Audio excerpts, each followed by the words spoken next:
Tras haberse conocido la nueva visita a España del rey Juan Carlos I esta pasada semana, y tras haberse publicado en estos días nuevos audios que implican pagos de sobornos para mantener silencios de alcoba, las cuentas y dineros del rey emérito han vuelto a estar bajo el foco de la polémica. Uno de los que se han hecho eco del origen de estos regalos ha sido el presentador Xavier Lapich, que a través de su programa y de la mano del presidente del Sindicato de Técnicos de Hacienda Carlos Cruzado, han explicado detalladamente los pormenores de tamaño escándalo. Me da mucha alegría poder decir que hemos llegado primeros, pero ha sido bastante complicado porque ha sido los vientos rodantes y altos y bajos de viento. Pero en fin, tendremos más días de competición y veremos a ver si podemos mantener el primer puesto. Pues la imagen del rey emérito otra vez en San Xenxo, navegando, y después de una semana donde se ha hablado mucho de él. Bueno, llevamos ya bastantes días porque primero empezamos con una fundación que, según todo apunta, lo que trata es de asegurar la herencia posible que tenga a sus hijas. El padre ha dicho, el actual rey, que no quería cobrar de ahí.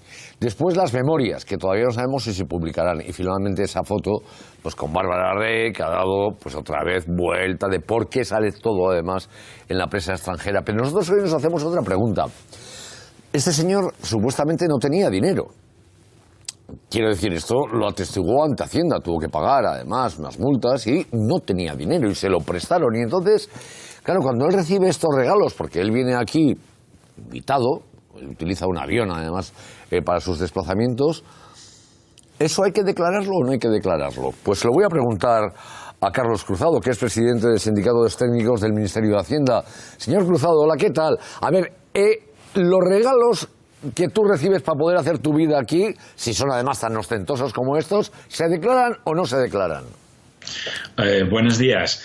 Lo primero habría que determinar si verdaderamente son regalos. Estamos viendo que lleva un tren de vida con los viajes que desarrolla, con su estancia en Emiratos, que no se corresponde con esa ausencia de patrimonio que para la agencia tributaria no tiene. De hecho, la agencia tributaria certificó en su momento que no tenía patrimonio en el exterior el rey emérito. Esto choca con todo lo que estamos viendo, con esas informaciones que se han publicado recientemente respecto de que estaría constituyendo una fundación para transmitir sus bienes en el exterior.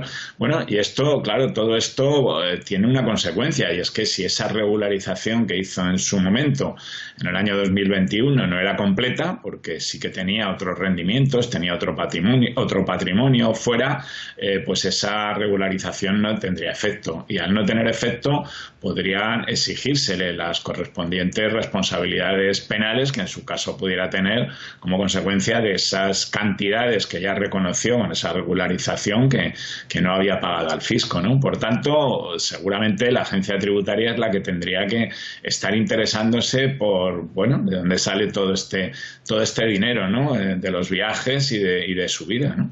Bien, supongamos, y adelanto una pantalla más, supongamos que él dice, no es mío, a mí me lo dejan. ¿Y entonces qué pasa?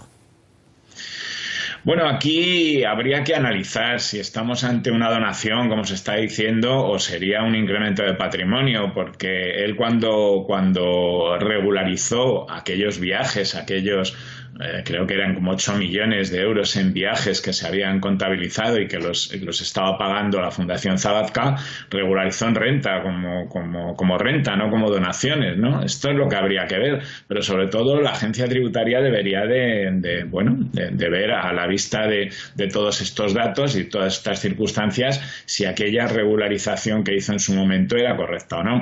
Hay otra cuestión, y es que todo el mundo da por hecho que es residente fiscal en Emiratos, pero si vemos el artículo 4 del convenio entre España y Emiratos para evitar la doble imposición, allí vemos que para ser residente fiscal en Emiratos no basta con residir la mitad del año, sino que hay que tener la nacionalidad emiratí. Por tanto, esto es algo que quizá también convendría aclarar, ¿no?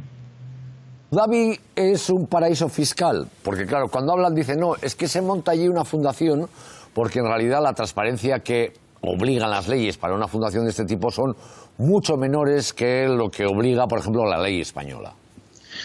Bueno, Emiratos tiene una fiscalidad muy baja, claro.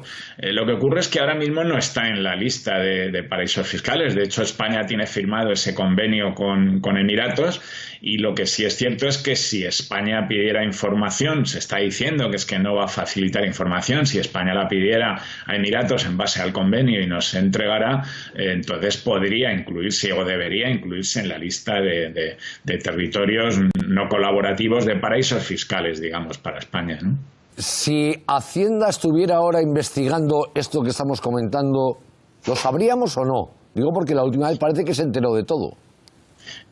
Pues no deberíamos saberlo, desde luego. Los datos de la inspección de la agencia tributaria no son públicos, pero ya desde el inicio de todo el escándalo, cuando aparecieron los primeros datos y fueron surgiendo más datos respecto de posible patrimonio del rey fuera de España, la agencia tributaria no inspeccionó, no abrió inspección, a pesar de que transcurrió mucho tiempo, nos iban apareciendo informaciones. Incluso en el año 2020 su hijo, el actual rey, separó al rey emérito de la Casa Real, de la asignación real, daba a entender o reconocía que había un patrimonio en unas fundaciones, y sin embargo la agencia tributaria no abrió inspección. Si lo hubiera hecho, no habría podido regularizar. Las regularizaciones que hizo fueron precisamente porque la agencia tributaria no había abierto, frente a nuestra opinión, que era la de que a la vista de todos los indicios que iban saliendo sí debería haber abierto aquella inspección. Aquello hubiera impedido la regularización, pero al haberla hecho es obvio que la agencia tributaria no inspeccionó, no había hecho una inspección, porque no lo podría haber efectuado sino el emérito.